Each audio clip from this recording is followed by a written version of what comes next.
it's the art of bombing. Hello, Funny Bone! Man, during the pandemic, did anybody binge watch? I binge watched Botched. And you know, it made me really rethink the double implants I got, that maybe one shin was enough. Oh, man, I tell you.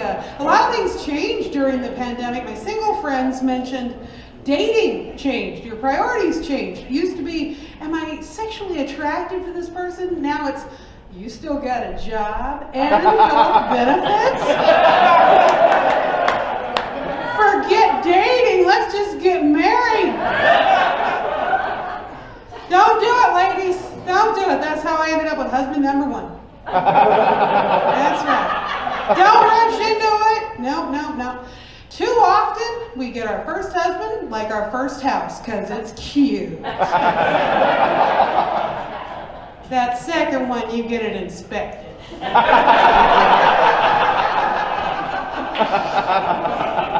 Firm foundation, plumbing that works, and no bats in the attic this time. That's a lie. Oh my gosh, where was I leading with this? Hello, A.D.D. How are you? Well, we're trying to get to that bombing story. Let's get to the bombing thing. All right, so you want me to tell you about my worst moment? I do. Oh my gosh. Years ago, I had something that really was bad, but nothing was worse to what I encountered about a month ago. It was the worst show I've ever had to deal with. It was Council Bluffs, Iowa, at a bar.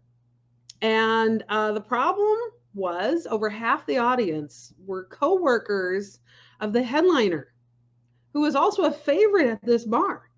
And they were drunk and they were loud, and they all had this illusion they were part of the show. And they just wanted this headliner to come out, right? And kind of the way the room was set up, you can't hear the laughs. And part of it's because these people would not be quiet. They were just so loud, you really had to work for anybody to hear you. They were not giving up laughs. And then the worst thing was there were these two ladies right towards where I was performing that just looked like this. No. And I'm like, are you having a good time? They're like, yeah. I wanted to tell them, can you tell your face? But, you know, I just told them, you know, hey, you know, calm down. Don't get so wild. And, you know, as I mentioned with ADD, okay, 98 people might love me, but it's the two that don't. That I cannot get out of. I don't think that's just an ADD thing. I think that's comics in general. Like, because I have that where you could have a full room of people, and I'll see one person doing the arm thing and looking like they're not having a good time, and then suddenly that is all I can think about. Well, and so I mean, the rest of the show, I mean, I couldn't stop looking at them. And then I had one fan that was kind of to the left of the stage, and she and her boyfriend decided that they really needed to be part of the show. Because this was such a wild crowd. I mean, I normally pretty clean, but this was a pretty dirty show. So I pulled out all my sex jokes. That sounds dirty just saying that.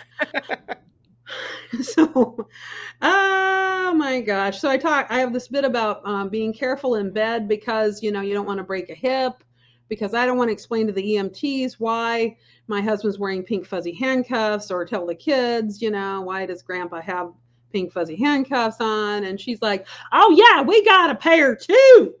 Well, congratulations. I'm glad we could share this moment. Yeah. And so afterwards, you know, I was mentioning some of my earlier not great things that had happened.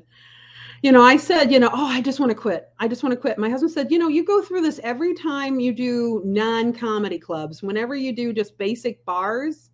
He goes, remember Blowjob Wednesday? And I said, oh yeah. That was a contest I did at a non-comedy club. And this guy won because he sang about Blowjob Wednesdays. And I'm like, I can't compete with that. I don't have a guitar, and I'm not gonna sing about Blowjob Wednesdays or getting high on weed and all this kind of stuff, because my brain is so messed up. I do not need to get high. Yeah. My world is already kind of constantly like that. Yep. And actually, performing stand up to me is kind of like childbirth. Seems like a great idea at the beginning because, well, you're having sex and it's great. Somebody says 3 months down the road, I want you to do this show. And you're like, okay, sure, no problem.